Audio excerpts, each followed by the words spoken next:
ये है मानिक का परिवार, चिंकी और बंटी और पत्नी गोलू। वैसे इनका नाम नीता है, पर इनके गोल मटोल शरीर की वजह से इन्हें गोलू ही बोलते हैं। अरे गोलू, तुम लोग जाने से पहले मेरा खाना मेरे कमरे में रख देना, समझी? जी माँ जी। अरे गोलू, मेरी घड़ी नहीं दिख रही है, तुमने देखी है क्या?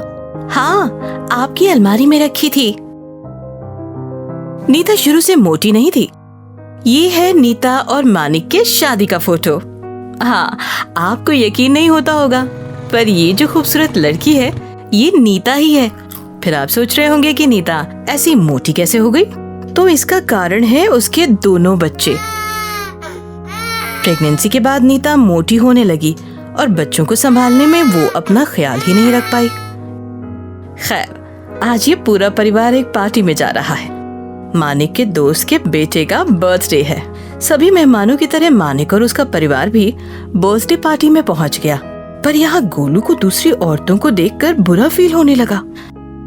ये सभी औरतों ने अपने आप को कितना अच्छे से मेंटेन किया है, हर एक मैं हूँ। और तभी मानिक ने आवाज लगाई, गोलू। गोलू सुनकर सभी की नजर नीता पर गई और नीता को शर्म आने लगी। वो एम्बैरस हो गई थी। नीता ने जैसे तैसे कुछ समय उस पार्टी में बिताया। अब यहाँ से चलते हैं, माँ जी राह देख रही होंगी, चलो ना। मानिक समझ गया कि नीता को वहाँ अच्छा नहीं लग रहा और वो लोग जल्द ही वहाँ से निकल गए। उस रात नीता उदास थी। मानिक उसके पास गया। अरे सॉरी, गलती से मुंह से निकल गया। अब आदत हो गई है ना तुम्हें गोलू बोलने की। कोई नहीं। नीता ने मानिक से कुछ नहीं बोला, पर फिर भी उसे अंदर से बुरा लग रहा था। अगर मैं मोटी नहीं होती तो कितना अच्छा होता ना। मैं पहले कितनी सुंदर थी और अब मुझे कुछ न कुछ तो करना ही चाहिए इस मोटापे का। तो अगले दिन से नीता काम खत्म करके शाम में वॉक पर निकल पड़ी। जब वो घर की ओर लौट रही थी तो उसी रास्ते में उसकी पुरानी दोस्त शिखा मिली। अरे बाप रे, इतने सालों बाद कैसी है तू? मैं तो अच्छी हूँ, तू बता तेरा क्या हाल है? बस मैं भी अच्छी हूँ। यहीं पास में मैंने एक जिम खोला है। अरे वाह, ये तो बहुत अच्छी बात है। मैं भी सोच रही थी कि जिम ज्वाइन कर लूँ, पर झिझक रही थी। तू जरा भी टेंशन मत ले, मेरा खुद का जिम है। नीता ने शिखा को अपने मोटापे के बारे में बताया। दोनों ने मोबाइल नंबर एक्सचेंज किया। घर पहुंचते ही नीता के मोबाइल पे डाइट आ गया। वो खुश थी कि अब उसका मोटापा जरूर जाएगा। अगले दिन नीता शाम में वॉक पे नहीं, जिम पहुंची। शिखा ने नीता का वर्कआउट करवाना स्टार्ट किया। शुरू में नीता के लिए ये सब बहुत डिफिकल्ट था, पर उसने हार नहीं मानी। वो हर दिन जिम जाती रही।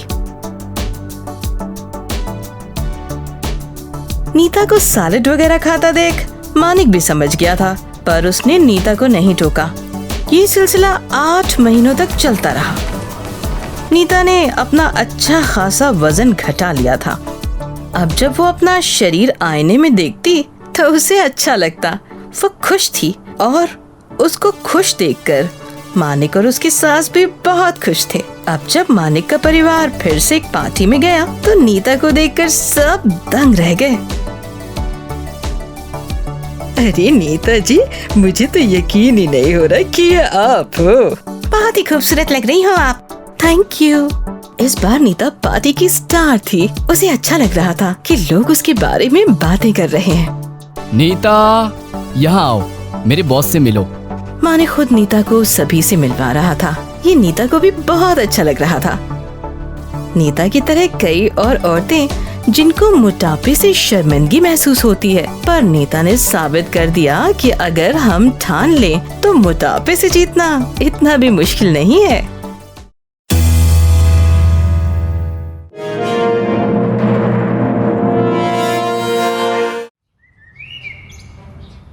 लता आज बहुत खुश थी क्योंकि विदेश से उसके बेटे विकी का फोन आया था। बेटा, तू सच में अगले हफ्ते घर आ रहा है? ये तो बहुत अच्छी खबर है। आराम से आ और अपना ख्याल रख। लता का बेटा विकी विदेश में पढ़ाई करने गया था और अब 3 साल के बाद वो वापस घर लौट रहा था। ये खबर सुनकर लता फूले ना समाई। वो घर भर चिल्लाने लगी, अजी सुनते हो, जल्दी यहाँ आओ। क्या बात है भाग्यवान, क्यों इतना चीख रही हो? विकी अगले हफ्ते घर आ रहा है।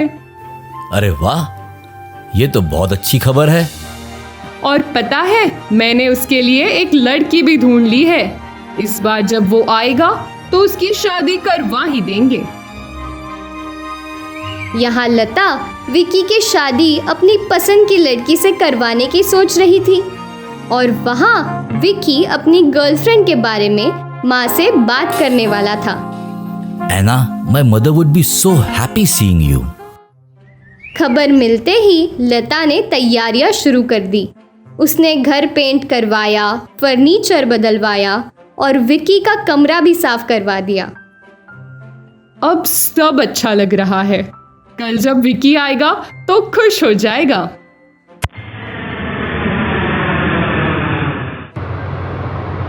अगले दिन बेल बजते ही लता पूजा की थाली लेकर दरवाजे पे पहुंची। अपने बेटे को देख बहुत खुश हुई, पर विकी बार बार पीछे देख रहा था। हे एना, कम हियर। लता ने एना को देखा और वो थोड़ी चौंक गई। ये तेरी दोस्त है क्या? नहीं माँ, ये आपकी होने वाली बहू है एना। ये सुनकर लता को झटका लगा। साथ ही उसके बुने हुए सारे सपने टूट गए। लेकिन उस वक्त लता ने कोई बखेड़ा नहीं बनाया। विकी और एना घर आए और पापा के पैर छुए।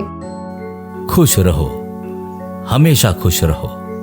बेटा, तुम लोग बहुत थक गए होंगे, जाकर फ्रेश हो जाओ। जी पापा।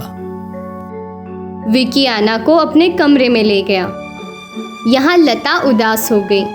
मुकेश उसे समझाने लगा, अरे क्या फर्क पड़ता है, बहू हमारे पसंद की हो या विक्की के पसंद की, उसको जिंदगी बितानी है। अच्छा है कि वो अपनी पसंद की लड़की के साथ बिताए। पर एक फिरंग, मेरी सारी सहेलियां मेरा मजाक उड़ाएंगी, बोलेगी कि अपने बेटे को अपने काबू में न रख पाई। अब जो है तो है, बाकी तुम समझदार हो, जितनी जल्दी समझ जाओ उतना अच्छा है। लता इस बात से उदास थी। उसकी सारी एक्साइटमेंट जा चुकी थी, पर उसने विकी से कुछ नहीं बोला। दोपहर बाद एना लता की मदद करने किचन में गई। Do you need any help? कुछ मदद करूं मैं? नहीं, मैं सब कर दूंगी। वैसे भी तुम्हें खाना बनाना वगैरह कहाँ आता होगा। मैं सीख सकती हूँ। अच्छा है, अब तुम्हें खाना भी सिखाना होगा। कोई नहीं, 1-2 दिन आराम कर लो, फिर मुझे ही तुझे सब सिखाना है। जाओ, विकी तुम्हारी वेट कर रहा होगा। ओके। इस रात जब सब सो गए तो एना जगी थी। May be wikis mother doesn't like me. यही सोचते सोचते जब एना ने खिड़की से बाहर देखा तो उसे एक चोरों की टोली दिखाई दी जो घर से कुछ लूट कर ले जा रही थी। वेट! एना खिड़की से कूद गई। उसने चोरों को रोका और उनकी अच्छे से पिटाई करने लगी। चोरों की चीखें सुनकर आसपास के पड़ोसी जग गए। जब सब बाहर आए तो अरे वाह बेटी, तूने तो इन चोरों को अच्छा सबक सिखा दिया। वैसे तू है कौन? ये मेरी होने वाली बहू है। लता को अपनी बहू की तारीफ सुनकर बहुत खुशी हुई और अब उसने अपने बेटे की पसंद की लड़की से कोई गिला शिकवा नहीं था, क्योंकि अब लता की सहेलियां लता की तारीफ ही कर रही थी।